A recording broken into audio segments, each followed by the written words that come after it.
Have you ever heard of a battle so lopsided?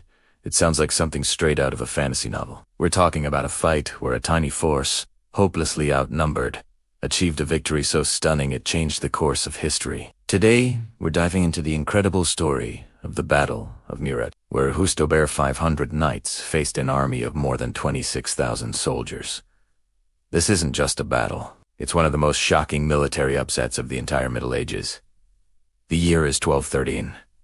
The place is southern France, a region known as Languedoc. This area was home to a vibrant and unique culture, but it was also the center of a religious movement called Catholic. The Catholic Church viewed the Cathars as heretics, and this disagreement sparked a brutal 20-year conflict known as the Albigensian Crusade. On one side, you had the French Crusaders, led by the ruthless and ambitious Simon de Montfort. His goal was simple: crush the Cathars and seize their lands for the French crown. On the other side were the local lords of Languedoc, led by Count Raymond VI of Toulouse. They were fighting to protect their homes, their culture, and their way of life. But by 1213, they were losing badly in the Montfort's forces had conquered city after city, leaving a trail of destruction. In a desperate move, Count Raymond sought help from his powerful brother-in-law, King Peter II of Aragon. Now, King Peter II was a medieval superstar. Was known as Peter the Catholic for his victories against the Moors in Spain. He was a celebrated warrior, a hero of Christendom. When he agreed to help, everyone in Languedoc breathed a sigh of relief. They thought salvation had arrived. King Peter marched his formidable army across the Pyrenees Mountains and joined forces with the local militias. Together, they formed a massive coalition. Their target was the small town of Muret, held by Simon de Montfort, and a surprisingly small garrison. The allied army of King Peter and Count Raymond numbered somewhere between 26,000 and 34,000 men. They had thousands of elite Aragonese and Catalan knights, along with a huge body of infantry from Toulouse. They laid siege to Muret, confident that victory was just a matter of time. In Muret, the situation was grim. Simon de Montfort had only about 900 men. This included roughly 270 of his own knights, plus a few hundred allied crusader knights who had rushed to join him. In total, he had maybe 500 to 700 knights and a few hundred infantry. They were trapped, surrounded, and outnumbered by at least 30 to 1. By any military calculation, they were doomed. The smart move would have been to surrender, but Simon de Montfort wasn't known for being smart. He was known for being audacious. As the siege began, the allied forces were brimming with confidence, so much so that they made a series of critical mistakes. First, their camp was disorganized. The different factions, the Aragonese, the Catalans, the Toulouse militia didn't coordinate well. They were so sure of their numbers that they didn't even bother to fortify their own camp properly. King Peter II himself was apparently so relaxed about the whole affair that he spent the night before the battle in, well, let's just say leisurely pursuits with his mistress. Some chronicles say he was so exhausted the next morning he could barely stand during Mass.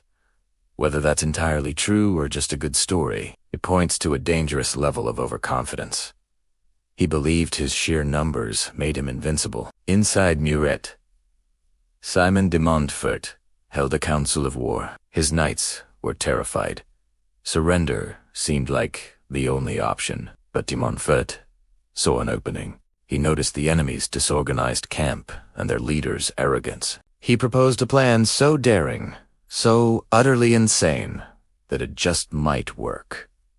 He wasn't going to defend the walls. He was going to attack. On the morning of September 12th, 1213, the plan was set in motion. De Montfort divided his small force of knights into 3 squadrons. The first 2 were to charge out of the city gates and hit the besieging Toulouse militia, who were busy trying to break down the walls. This was a feint, a distraction. The real attack was to be led by de Montfort himself. With the 3rd and largest squadron, their mission was almost suicidal: to ride around the battlefield, avoid the main body of the enemy army, and strike directly at the command center. Their target was King Peter of Aragon himself. It was a classic decapitation strike. De Montfort knew that this vast patchwork army was held together by one man. The king. If they could take out the king, the entire army might collapse into chaos. So, the gates of Muret swung open. The first two Crusader squadrons charged out, screaming and crashing into the surprised Hulu's infantry. The militiamen, focused on the siege, were caught completely off guard.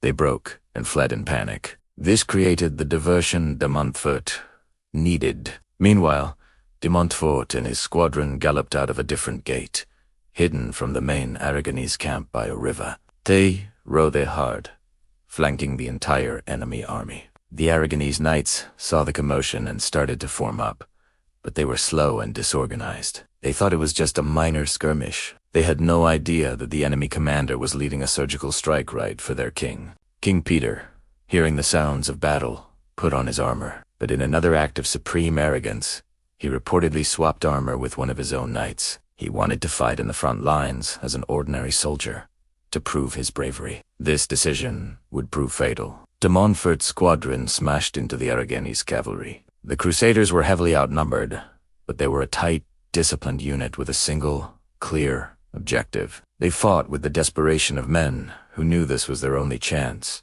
Two of de Montfort's knights, Alain de Rousey and Florian de Bille, had sworn an oath to find and kill King Peter. They scoured the battlefield, looking for the royal banner. They found the man wearing the king's armor and cut him down. But as he fell, he cried out, "I am not the king." Terelkin, fighting nearby, foolishly shouted, "I am." He had just signed his own death warrant. Instantly, the Crusader knights, including de Montfort himself, swarmed him. Surrounded and overwhelmed, the great King Peter II of Aragon, the hero of Christendom, was struck down and killed. The moment the news of the king's death spread through the allied ranks, it was like a switch was flipped. Panic erupted. The mighty Aragonese army, leaderless and in shock, completely disintegrated. Knights threw down their weapons and fled. The Toulouse militia, already in disarray, joined the rout. The battle turned into a massacre. What followed was a brutal pursuit. De Montfort's knights, filled with adrenaline, chased the fleeing soldiers for miles. Many drowned trying to cross the Garonne River.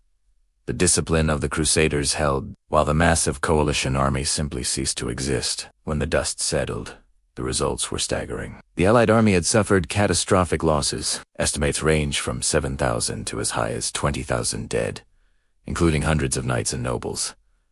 And on the Crusader side, Simon de Montfort lost maybe 8 knights and a handful of soldiers. It's one of the most lopsided victories in military history. The consequences were immense. The defeat at Muret was a death blow to the ambitions of the Counts of Toulouse and the Kings of Aragon in the region.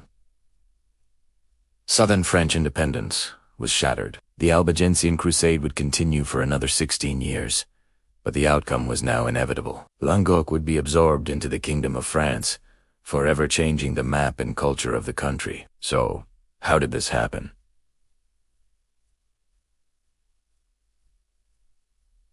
How did 500 knights beat 26,000? It was a perfect storm of factors. The arrogance and overconfidence of King Peter and his army, their lack of discipline and poor camp security. And on the other side, the tactical genius and sheer, audacious bravery of Simon de Montfort. He correctly identified his enemy's single point of failure there.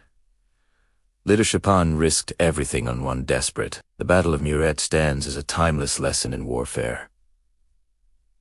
Numbers aren't everything. Strategy, discipline, leadership, and sometimes a healthy dose of sheer audacity can overcome even the most impossible odds. It's a story that proves that sometimes history is written not by the largest army, but by the boldest. What do you think's the most unbelievable part of this story? Let me know down in the comments. Thanks so much for watching. And if you enjoyed this incredible piece of medieval history, be sure to hit that like button and subscribe for more epic tales. We'll see you in the next one.